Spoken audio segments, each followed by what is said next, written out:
Mungu anaponena, yeye hunena na njia mingi sana, na mostly yeye hutumia mafumbo kunena.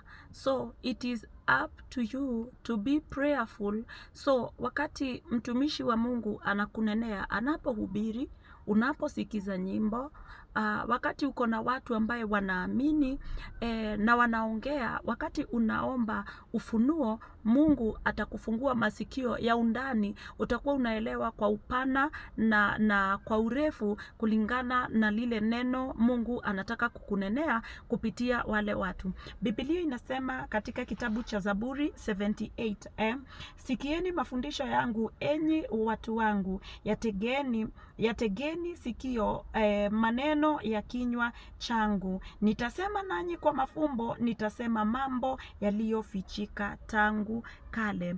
Every time God anataka kufanya kitu, yeye hutafuta watu ambaye ataweka maneno ndani ya vinywa zao. And those people mostly wanakuwa driven to say something, and sometimes wengine wanaonekana ni kama wanaropoka ama hawajui ni nini wanasema. Wanafanya mifano, lakini mostly mifano ile wanatumia inakuwa it's like the life you're living in.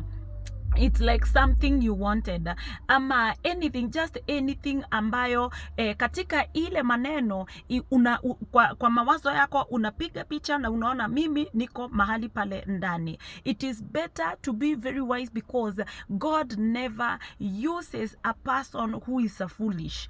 God never uses a fool. So it is better you pray for discernment, hata discernment kwa maneno. Wakati unaongea na mzazi wako, sio saa zote yeye mbele ya wageni hukuambia maneno yote, manake wale wageni wataelewa ile lugha iliyofichwa ya kwenyu nyumbani. Naye Mungu wetu, kwa sababu anajua ametupa hekima, yeye hutunenea na mafumbo. Biblia yenyewe imeandikwa kwa mafumbo. So ni wakati wako ukaweza kujiombea ili ukaweza kuelewa fumbo ambazo ziko katika maisha yako. Ni maneno inafanyika, ni fumbo.